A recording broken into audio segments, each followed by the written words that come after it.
Hi, and welcome to Toni Time.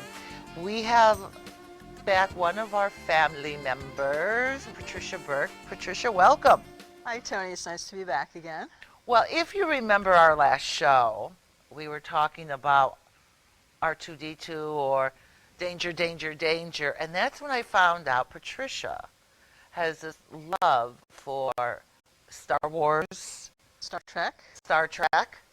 When did all this begin? Well, Star Trek, the original series on TV with William Shatner and Leonard Nimoy as Spock, was 1966. I was 11 years old, and I just got totally hooked on the show right from the start. When I was a kid, I still have a really good imagination, and I love stories, and I like really well done science fiction. This is really important because there's kind of sci-fi, which is not always really very meaty in terms of the plot or the content, and then there's science fiction, which is really a kind of a vehicle or context for wonderful stories to unfold, and that's really what Star Trek was. The original series True. I remember when it started, was actually quite innovative in terms of the content and the characters. That Gene Roddenberry, the creator, was a bit of a visionary, and so he envisioned a kind of a utopian future where there was no more poverty on Earth, and there was, that everyone was equal. And so in the original series, there was he made a point of having a lot of characters with diverse racial and ethnic backgrounds. Yes. Remember the I show? remember that. Oh, absolutely. Yeah, he had all kinds of different background people, and just Spock had the ears. So he came from the unemotional, right? Right. So the three main characters in the original series, Captain Kirk, and Dr. McCoy, and Spock, were this really interesting triad. Spock was the reason character. He was the unemotional Vulcan who relied heavily on his cognitive abilities, and so he was kind of the reason type. Dr. McCoy was this kind of really, I wouldn't say flamboyant, but very, very emotional Southern doctor from the South who really relied on his emotions as a way to kind of help him get through life or guide his decision making or his choices. And then there's Captain Kirk, played by William Shatner, who and James T. Kirk, and his middle initial stand for Tiberius. No, Tiberius? Tiberius Kirk. And so Captain Kirk was, you can see I'm really Keep talking. So Captain Kirk was the will type. Yeah. He had a good reason function, and he was a passionate character, but he was really driven by his will, which was, I'm always going to take action. I'm going to take action first.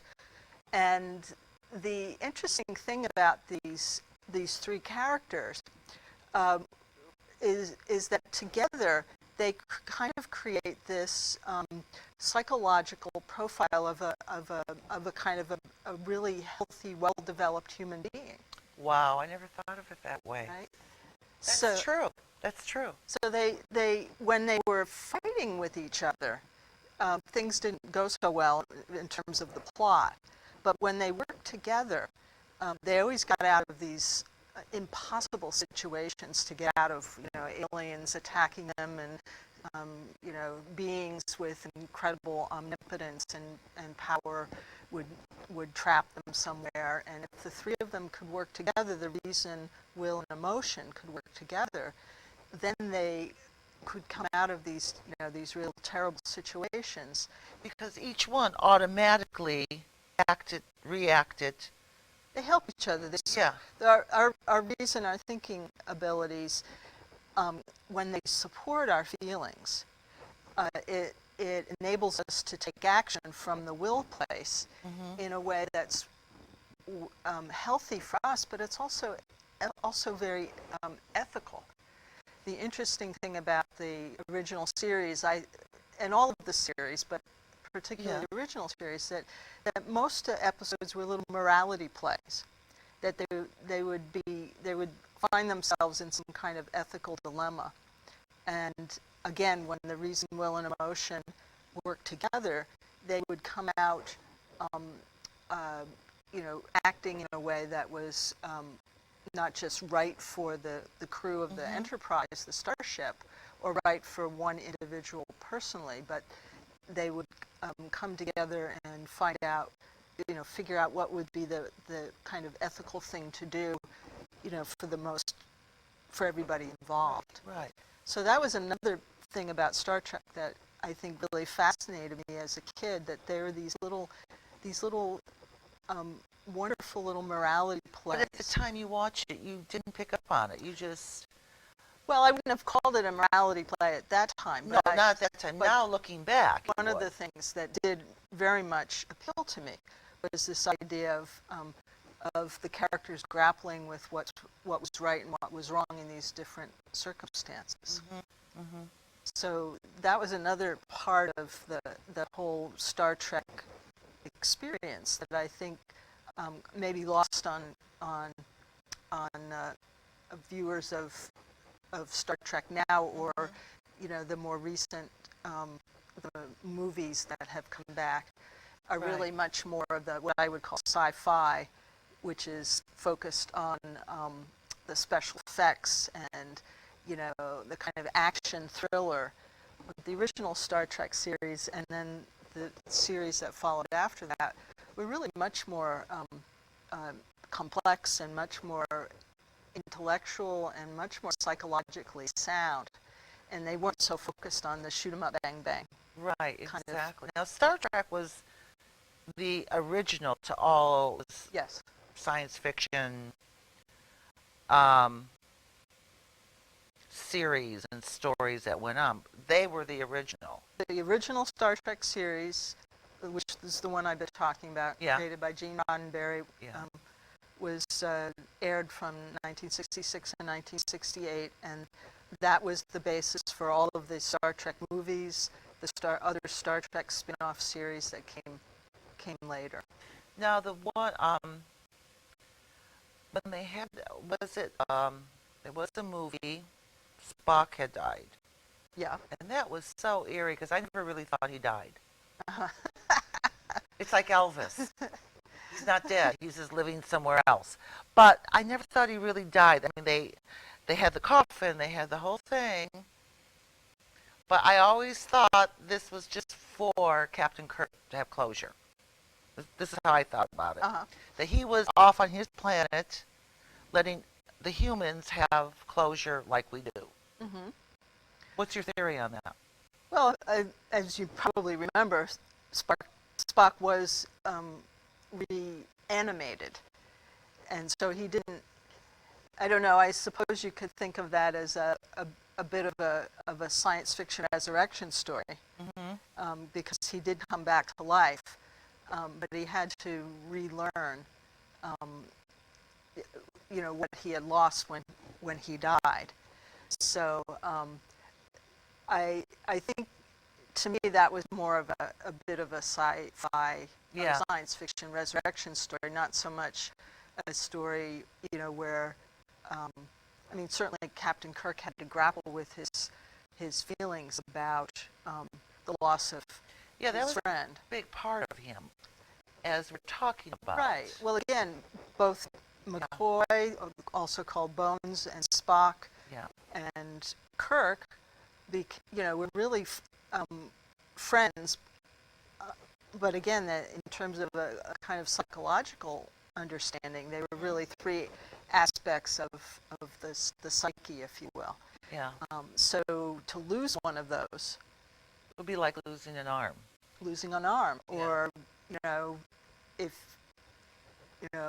you got an accident, had a brain injury, and you lost some part of your mental functioning. So yeah, that was a real That was, yeah. intense movie. Now, the movie that came out, and I am drawing a blank to the name, but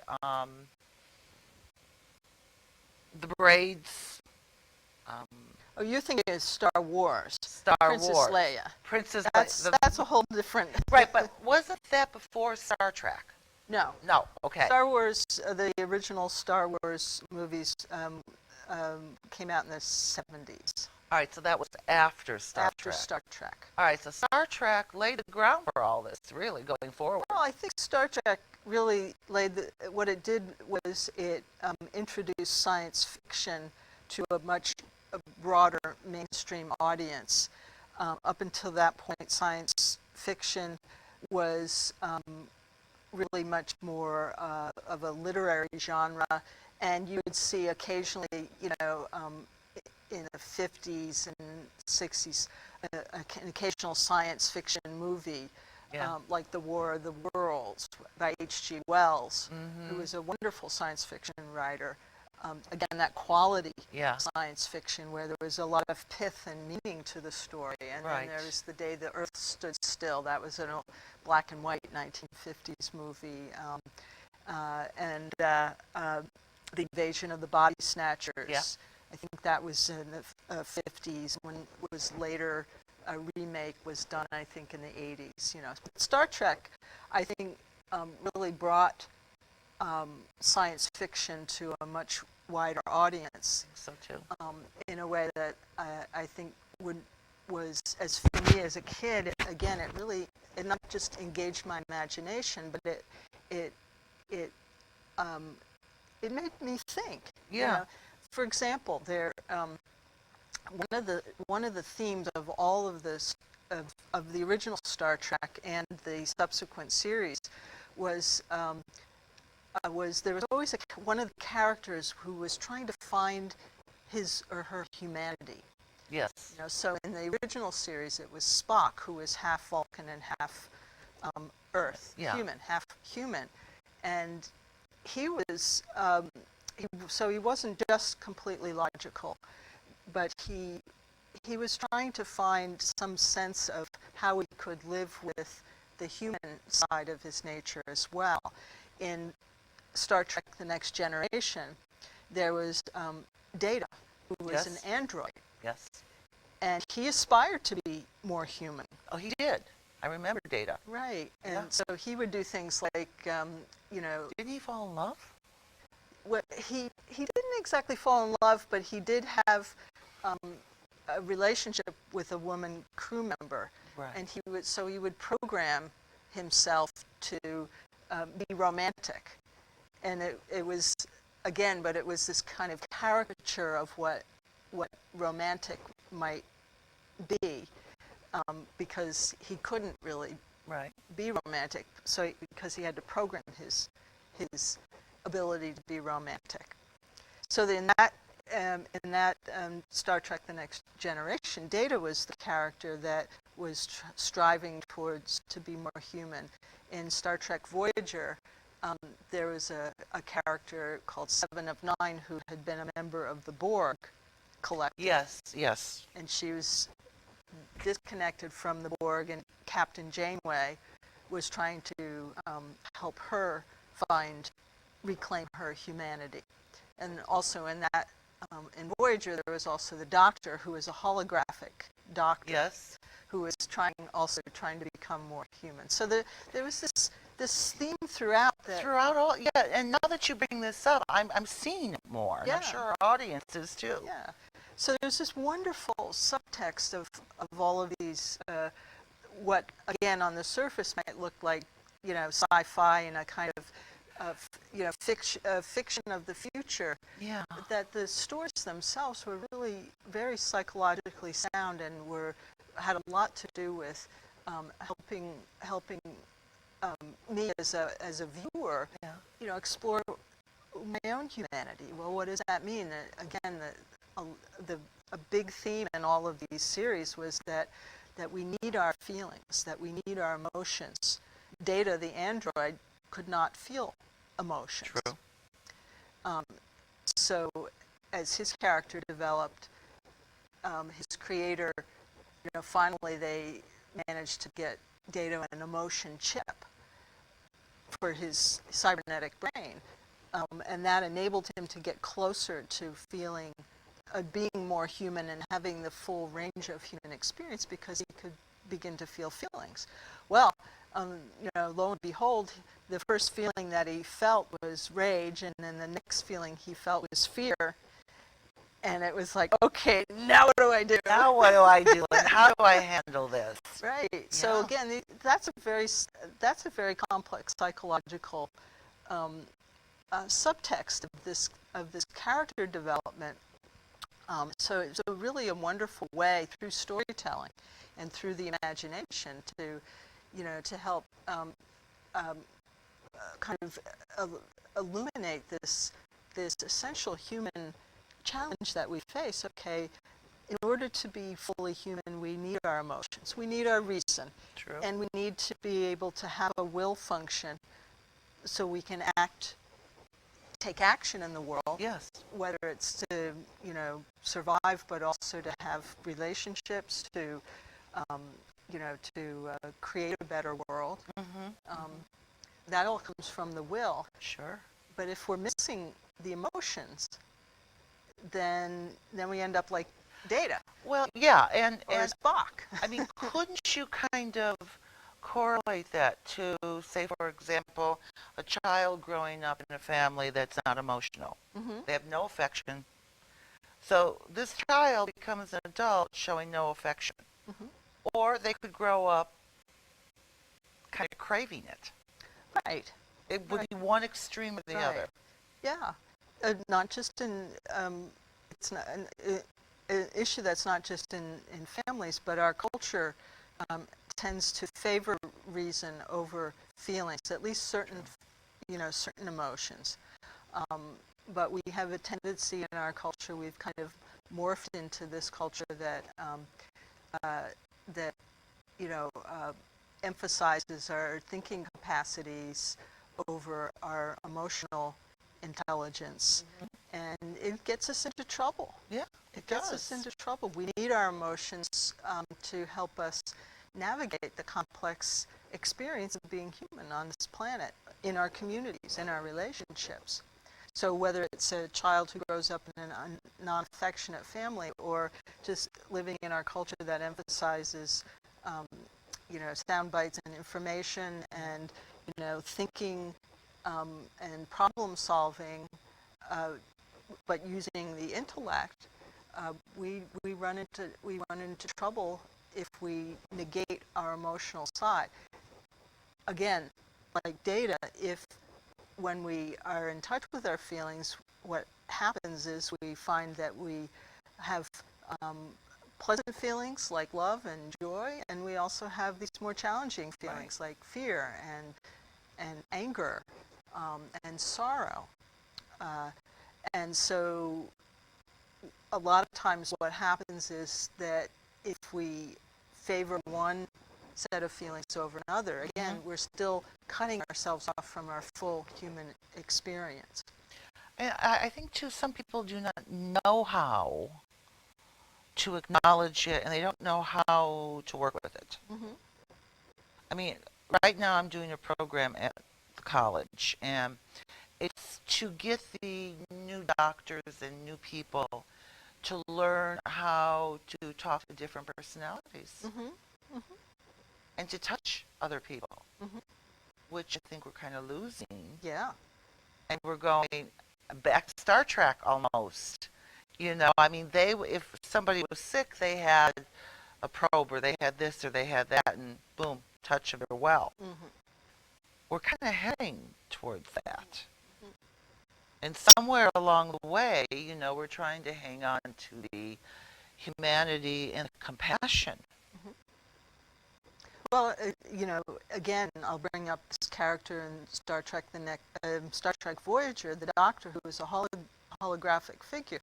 When he first comes online, he's just this computer-generated program, and he's got a terrible bedside manner, and he says, take 3 aspirin and go away, leave me alone. But the crew, what they want is an empathetic listener who can kind of sympathize or at least empathize with their suffering when they're sick or when they're in pain. So one of the episodes, the doctor creates a subroutine or asks the engineer to create a subroutine to make him sick for 24 hours. And he's like, oh, I can get through this really easy. Right? Well, by the 30 minutes after he starts getting sick, the doctor's complaining, and he's, what do I do? I can't stand this. Turn this off. And the engineer says, no, you said you wanted to see what it was like. So it was, in order that helped him, didn't it? to develop a little empathy for the crew members who got sick. So you see, there's these wonderful themes in the Star Trek series, again created by this visionary Gene Roddenberry, that really address some very complex human questions. It's not just sci-fi where you're chasing aliens and trying to destroy things. That's what I think of when I think of sci-fi. Right. I think of the movies that were made in Japan with the subtitles and King Kong and the aliens. And you're right, science fiction and sci-fi are two different things. Yeah. So, I mean, now we've gone off to different shows that have come along the way. Now, the one gentleman in Voyager, I think, the captain on that one. That was Captain Janeway. She was a... Okay, not Janeway, it was the bald gentleman. Oh, that's Next Generation. Next Generation. Patrick Stewart, who played he was wonderful. Captain Jean-Luc Picard. Yes. Now I'm coming after Star Trek, and then coming into Next Generation. Next Generation. I thought he played the captain really well.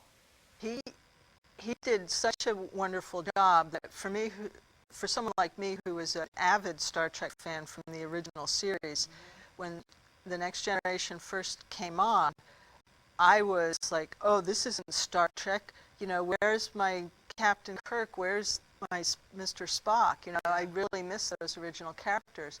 Well, Patrick Stewart, who is a British actor, did such a wonderful job creating this captain who is actually much more integrated psychologically. Yes, he like was. When I was talking about the reason, will, and emotion, he not so much on the emotional side, but when it was important, he could tap into his feelings. So he was more of a whole psychologically sound character in and of himself. But Patrick Stewart did such a wonderful job creating and developing Captain Picard that he very quickly won me over to that series. And some of the same similar themes that we saw in the original series were resurrected in the Star Trek: The Next Generation. Now, didn't he tap into some of the shows where he acknowledged Star Trek, Shatner? There were some references, because I remember him acknowledging them, which I thought was, gee, that really pulls the show together. Yeah, they did a good job. In fact, in the pilot of or the first episode of the Star Trek: The Next Generation, they had the character Dr. McCoy make a very brief appearance as a very old man. So they did a number of things in different episodes to kind of tie the new series, The Next Generation, into the legacy of the original Star Trek series. Which I thought was wonderful. It was. I mean, that really pulled it together because I felt the same way you felt. I thought, how can this be Mhm. And the way he handled the role, the way he handled the character, I, it was fine. Mhm. I did have a hard time with the next one after that, Jane. Janeway, the Janeway. Voyager. Yeah, I did have a hard time with her at first. yeah. Well, she was She was a again. little too emotional, I guess. I was so used to the captain being a little more like firm in ways, but then she grew on me after a while. But it Yeah. took longer Mhm. for her to grow on me. Yeah. By the time we got to the Voyager series, that there uh, again, although the when Gene Roddenberry handed off the series to the next um, generation, really of the producers, uh, they really did try to.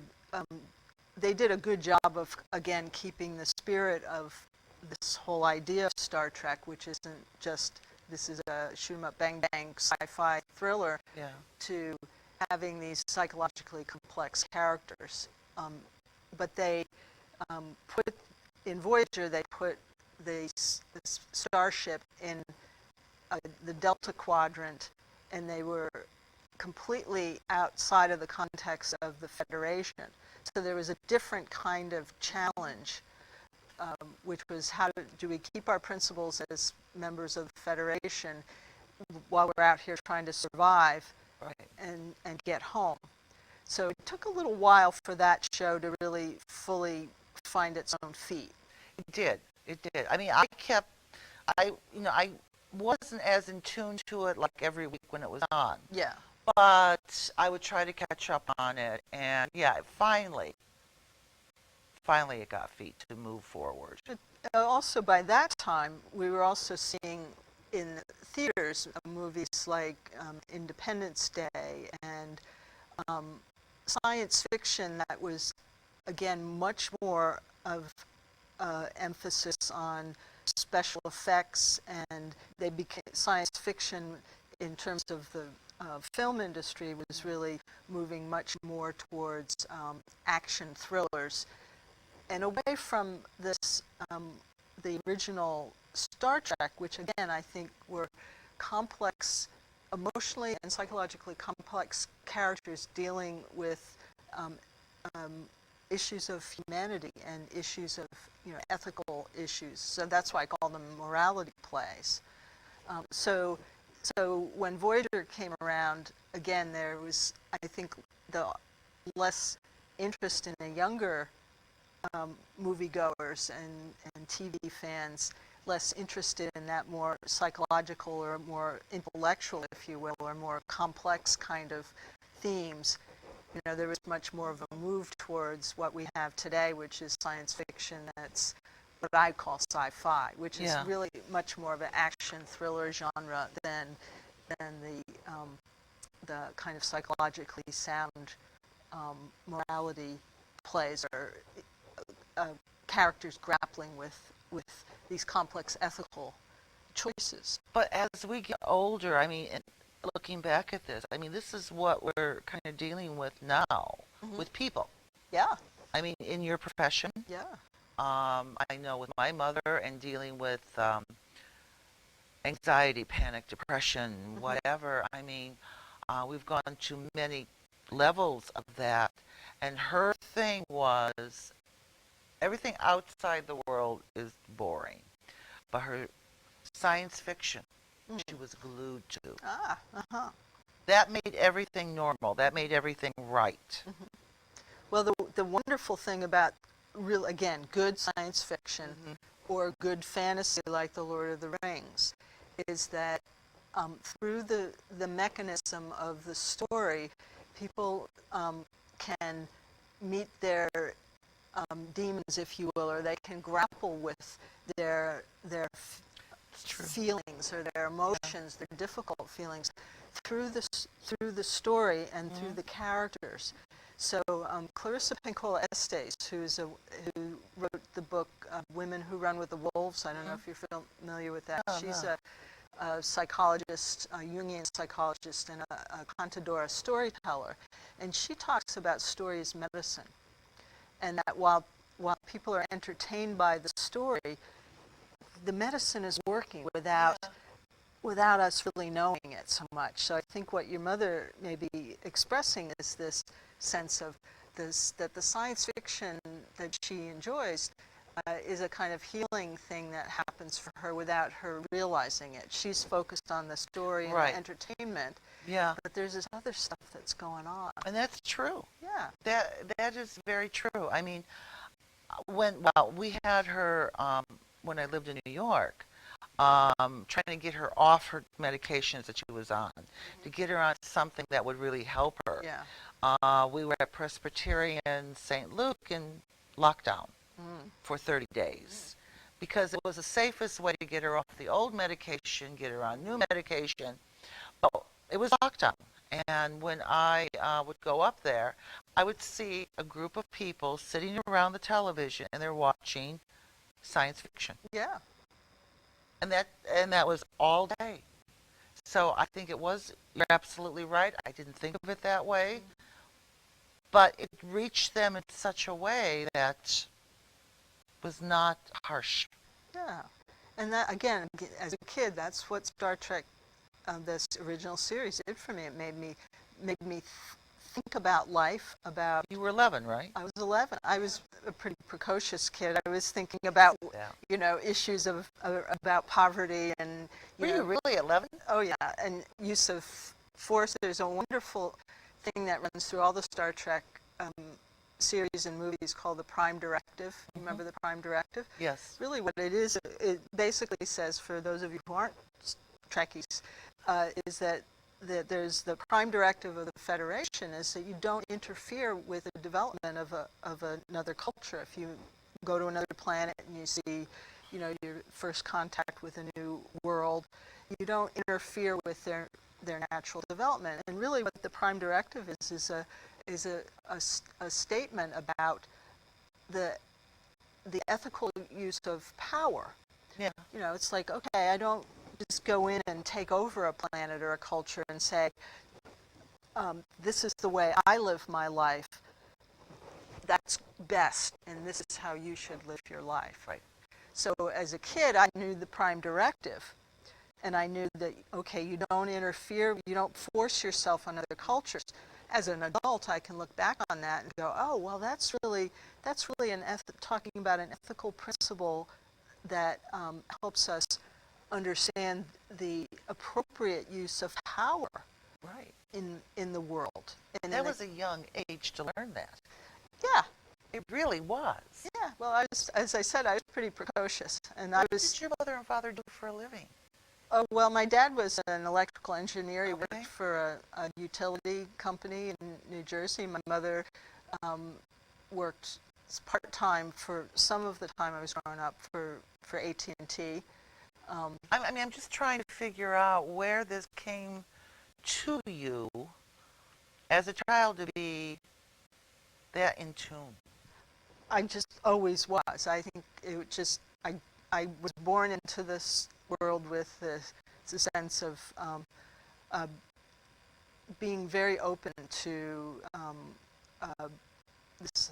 this idea of being in tune with the world, with other people, with I don't know, I guess you could call it a kind of a spiritual sense of being connected to something bigger than myself. I think that was, I kind of came into the world with that. And, I think my mom was someone who taught us all, me and my brothers and sister, to be open, to be respectful of other people, to be tolerant, to be accepting. And again, in the 60s, we were going through the civil rights movement, and she was like, you got to respect all people of all colors and creeds and ethnicity and whatnot. So I learned that. I think that idea was shaped, from my mom. But I think that I already kind of got it. Yeah. And she just kind of reinforced it. Yeah. Now, have you ever gone to a Star Trek convention? No, Never? No. It's great. Is it? Well, I've been to comic book conventions and Right. Star Trek and Yeah, all that, yeah. and they're great. They're a lot of fun, I bet they are. you know. But two, you might not. It's almost like you don't really want to meet your characters. Right. You want to leave them where they are on Right. the I screen. prefer to keep that my imagination active with that, and I think meeting people in person, then you get into that actor's personality, Right. and I like just being I agree with that. involved in my imagination with the characters and their dilemmas and their resilience and how they deal with life's I understand that struggles. thoroughly. So I mean, that's like sometimes when I love a song and I don't know who's singing it, it's a new artist or whatever, and I just love this song. And when I see that person, I lose all my, right. so now I just close my eyes if they're on television. I don't want to see them. Right, right. Like you, I want to keep it in my mind. It's how I see these characters, and I don't want to change it. God, you're almost like you were an only child. Well, The way you were thinking, that's an only child sort of thinking. that's interesting. No, I have two brothers and a sister, but none of them were into Star Trek. Okay. But my it was a very, not escapist, but a very healthy way of engaging my imagination. Yeah. Um, Now, do you find now, mhm. in your adulthood, in certain situations, like sometimes you have to walk away and you have to think about something, you kind of go back to that, and I would think that would help you. Oh, it helped me through my whole life. Yeah. Again, some of these ideas that I think are really near and dear to me, although they get expressed differently now as an adult, I think they're still part of my psychological makeup. But I watched you in functions, Mm-hmm. and you do. I watched you talk to 3 or 4 different people, Mm-hmm. 3 or 4 different personalities, Mm-hmm. and it's almost like you're a butterfly. You go woof over here, and there's a certain something that comes out, and then she goes over here. I mean, we all do this, but I see it more in you, which is a good thing. I mean, you can go into that moment. You're there. You're present. Mm-hmm.